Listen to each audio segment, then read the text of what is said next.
Hello folks and welcome again. Today I am going to be checking out why no one wants to fight the A-10 Warthog, which, spoiler alert, because it's a badass. I have got to see these in real life when I was in the military, and I love them. They're so unlike anything else that flies alongside with it, and for many different reasons, which, hopefully this video is going to go on about. I do remember, like, back in the day in the 80s when I was a kid, and I loved having GI Joes, and one of the airplanes that Cobra had was kind of a modified version of that. I had to have that.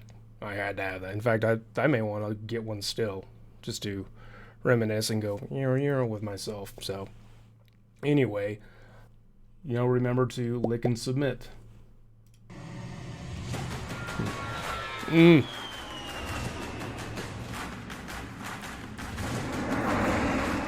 5 reasons why no nation on Earth wants to fight the A-10 Warthog in a war. Brrrrt. Love it.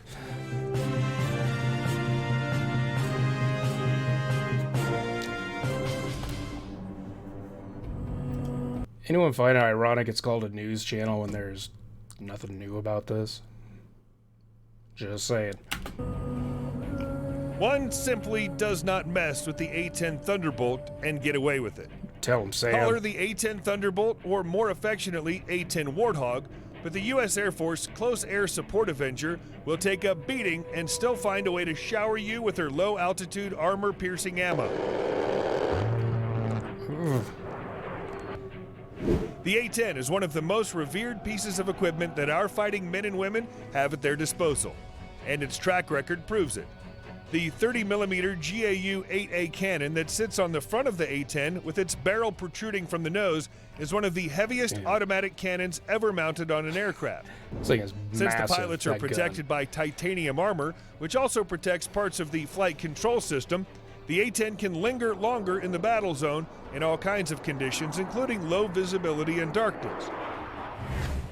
The A-10 Thunderbolt has earned its reputation thanks to the bravery of her pilots and her performance above the battlefield. We're proud to give a little respect back to those who've served our great country and share a few of the reasons why the A-10 Warthog is an aircraft that should never be taken lightly. I've never seen that paint scheme on one before, so does anyone know where this one is from, like what squadron it belongs to? And I mean, it makes sense, minus the stripes, but the bottom painted gray and then the top painted green for, whatever theater it's going to perform in. You actually see stuff like this in like a lot of Hawks. You'll see them, they're light on the underside, dark on top. And then also Sharks employ this as well, like famously like the Great White does. And that's out to help aid in camouflaging it. That's what I was going to say. So there. 1. Armament. Here's the total count. A 30mm GAU-8A cannon, up to 16,000 pounds of mixed ordnance on 8 underwing and 3 under fuselage pylon stations, a 500-pound Mk-82 and 2,000-pound Mk-84 series low-high drag bombs, incendiary cluster bombs, effective. Did you guys see that? 84 series low-high drag bombs, incendiary. Someone's about to get a big load of D's nuts. You gotta love the military. Cluster bombs, effects munitions, mine-dispensing munitions, an AGM-65 Maverick and AIM-9 Sidewinder missiles, plus a Gatling gun that's specifically designed to fire high-explosive, incendiary, and armor-piercing depleted uranium rounds at a rate of 3,900 rounds per minute. That's a serious aircraft with a bad attitude. And you want to shoot at this bad beast? Good luck with that.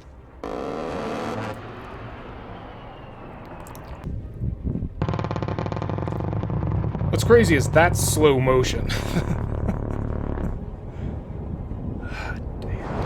2. Survivability. The A-10 has a honeycomb panel design that makes up the leading edges of the wing and tail, making them more resistant to battle damage.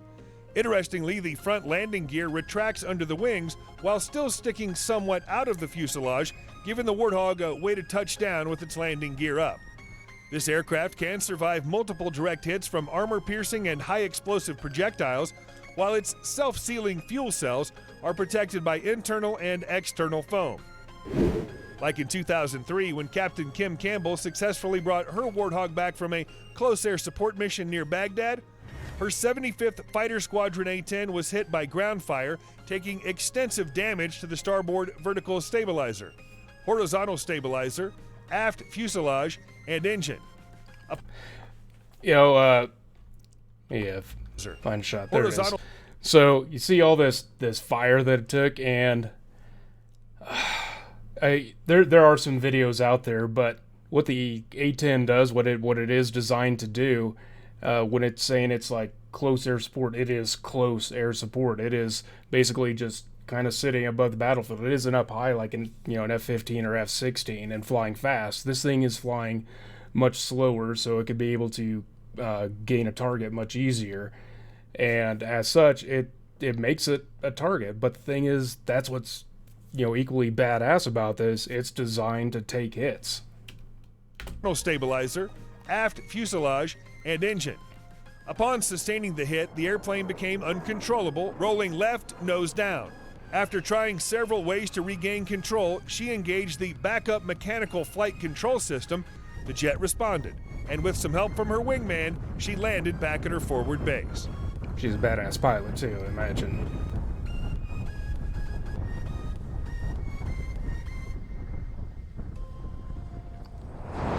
Three, range.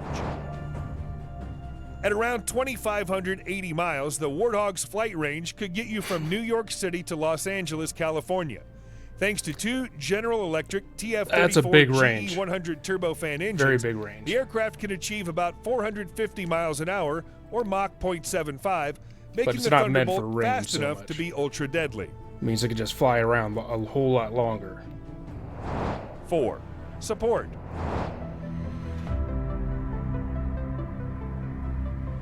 The A-10 Warthog has immeasurable value to our U.S. troops on the ground and plays a critical role in our military strategy in the Middle East and around the world. Arizona Representative Ruben Gallego said, "I'm glad we were able to keep this fleet fully operational, and I will continue to fight to preserve this aircraft to ensure that the warfighter on the ground gets their air support." The A-10 was specifically designed for close air support missions. Its large and varied ordnance, long loiter time above the battlefield, accurate weapons delivery, and unfriendly field capability are more than well developed to be at the forefront of the ground forces around it. As the U.S. Air Force says, the low-altitude safety and targeting enhancement upgrade provided computerized weapon aiming equipment, an autopilot, and a ground collision warning system, which includes multi-band communications, global positioning system, and inertial navigation systems, infrared and electronic countermeasures against air-to-air and air-to-surface threats. In other words, try to shoot at our ground troops, and we will not only shoot back, but unleash hell on you exactly where you stand. Someone had a very bad day.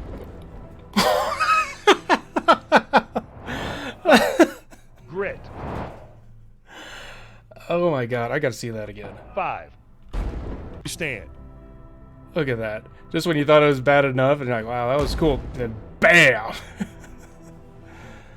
Oh my god. 5. Grit.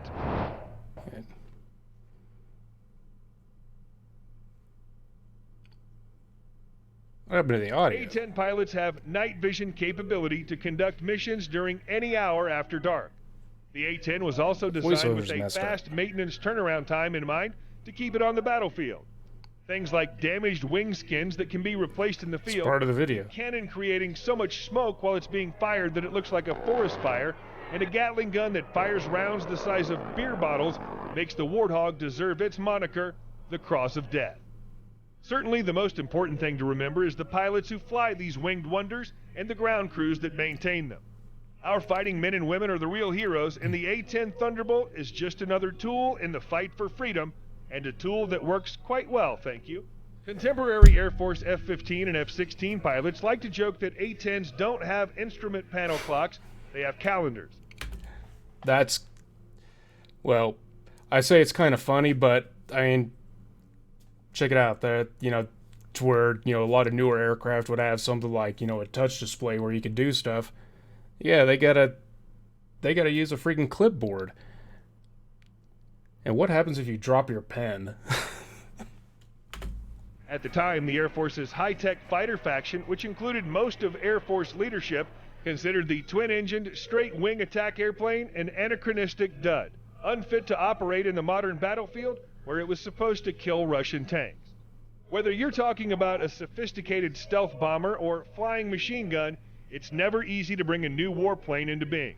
How the A-10 program survived its first few years is a complicated story. Former A-10 pilot and author Colonel Arden B. Dahl, retired, contends that the Thunderbolt II made it to production by prevailing in two key political battles. Between the maneuverability and the survivability, the A-10 Fleet Fighter Squadron has taken on Operation Enduring Freedom, Desert Storm, and ISIS wherever they may be, making it one of our best weapons in the fight for freedom around the globe.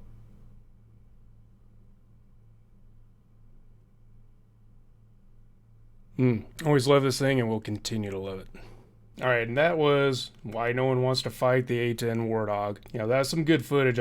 I loved seeing that one where that SUV got messed up, and just when you see how messed up it is, and suddenly the bomb comes in, and then it's game over. So the thing is scary. So it's there. I know there's been a lot of talk about replacing it, and it is probably time. There's been many attempts to have it replaced, but I think one of the things that keeps it there, even though some of the stuff may be outdated, is, for one, it's still effective with the weapons delivery, but second of all, it has a reputation. So seeing it, hearing it on the battlefield, because the engines, they do produce a very distinct sound unique to that aircraft, and also of course the freaking gun. You hear that and every enemy is basically going, oh shit.